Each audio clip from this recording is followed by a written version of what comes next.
मेरा नाम पंकज सेक्सरिया है और मैं पिछले करीब 30 सालों से अंडमान और निकोबार द्वीपों में मैं काम करता रहा हूँ। फोटोग्राफी का, लेखन का। मैंने 6-7 किताबें भी मैंने प्रकाशित की हैं इन द्वीपों पे।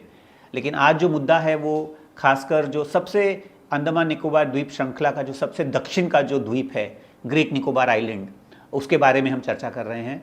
ये एक बहुत ही शानदार द्वीप है जिस पे बहुत आबादी नहीं है इंसानों की। 8,000 लोग ही रहते हैं, उसमें से करीब 1,000 लोग हैं जो वहाँ के आदिवासी हैं। और ये 920 स्क्वायर वर्ग किलोमीटर का आइलैंड है, जिस पे आज एक बहुत बड़ा प्रोजेक्ट, करीब 1 लाख करोड़ $10 बिलियन का एक बहुत बड़ा प्रोजेक्ट बनने जा रहा है, जिसके 4 हिस्से हैं। गलाथिया बे जो दक्षिण का इसका इलाका है, इसमें करीब 50,000 करोड़ का एक बंदरगाह बनने जा रहा है। वहाँ पे पावर प्लांट बनेगा, एयरपोर्ट बनने जा रहा है और एक कम से कम 130 स्क्वायर किलोमीटर की एक नया शहर बसाने जा रहा है, जिसमें कम से कम 10 लाख से 30 लाख पेड़ काटे जा सकते हैं।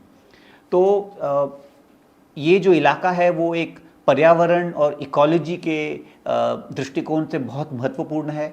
यहाँ के जंगल बहुत शानदार हैं। यहाँ पे पूरा रिसर्च भी नहीं हुआ है, जो हम जानते भी नहीं है कि यहाँ पे क्या जीव जंतु हैं।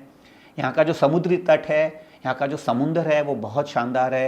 यहाँ पे प्रवाल, कॉरल्स बड़े संख्या में पाए जाते हैं। यहाँ का जो समुद्र तट है, उसके जो बीचेस हैं, उस पर समुद्री कछुए अपने अंडा देने आते हैं। दुनिया का सबसे बड़ा जो कछुआ है, जायंट लेदरबैक, जो करीब 6 फुट की लंबाई तक बढ़ सकता है, 600 किलोग्राम का वो बढ़ता है, वो गलाथिया बे पे आके अपने अंडे देती है वो मादा। ये हज़ारों साल से यहाँ पे आते हैं और दुनिया के इस हिस्से में ये उनका सबसे महत्वपूर्ण नेस्टिंग साइट माना जाता है। यहाँ पे ऐसे पक्षी हैं जो दुनिया में और कहीं नहीं पाए जाते। निकोबारी मेगापोड नाम का पक्षी है। उसका जो घोंसला बनाने का तरीका भी बड़ा अजीब तरीका है। वो घोंसला उस तरह से नहीं बनाता जो हमारी चिड़िया बनाती है, लेकिन ज़मीन पे छोटा सा मिट्टी का एक पहाड़ बना के उसमें अंडा डालता है। तो यहाँ पे बहुत सारे ऐसे जीव जंतु हैं जो बहुत दुर्मिल हैं, जो कहीं नहीं पाए जाते। वो सारे इस प्रोजेक्ट के चलते खतरे में आ सकते हैं। यहाँ के आदिवासी समुदाय जो है, जो हज़ारों सालों से यहाँ पे रह रहा है, उनके अधिकारों का हनन होने वाला है। उनके जंगल पे एक तरह से कब्जा होने जा रहा है।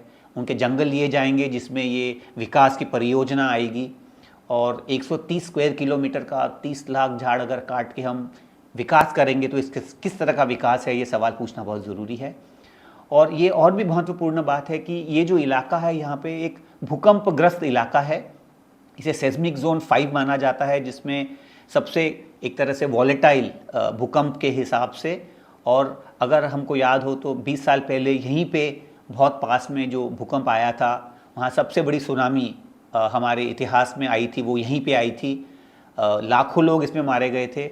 और ये वही इलाका है जहाँ पे भूकंप के वजह से ग्रेट निकोबार की ज़मीन करीब 15 फुट से समुद्र में धंस गई थी।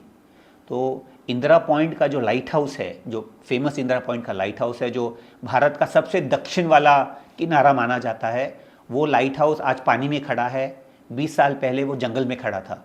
वो पानी में आज इसलिए खड़ा है चूँकि वहाँ की ज़मीन धंस गई है और वहाँ पे आज भी रेगुलरली भूकंप आते हैं। हफ्ते में एक बार साधारणतः वहाँ पे भूकंप आता है।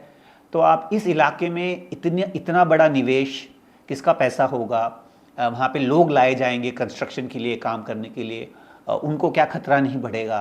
यहाँ के जंगल चले जाएंगे, यहाँ के आदिवासी का क्या होगा।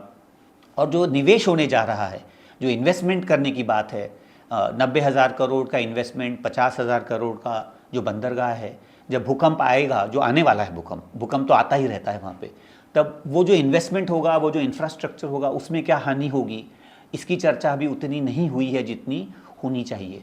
तो ये जो प्रोजेक्ट के चलते जो खतरे हैं, जो नुकसान होने की संभावना है, उसके चलते बहुत लोगों का मानना है कि इस प्रोजेक्ट को फिर से सोचना चाहिए। इसके बारे में और उपाय होंगे अगर हमको करना है, लेकिन ये प्रोजेक्ट आगे नहीं जाना चाहिए, क्योंकि पर्यावरण के हिसाब से, इकोलॉजी के हिसाब से, यहाँ का जो भूकंपग्रस्त इलाका है, सेफ्टी और सिक्योरिटी के हिसाब से, और जो आदिवासी अधिकार हैं उनका हनन करके हमको ये प्रोजेक्ट आगे ले जाने की कोई ज़रूरत नहीं है। इसका पुनर्विचार ज़रूर होना चाहिए, ये मैं कहना चाहूँगा।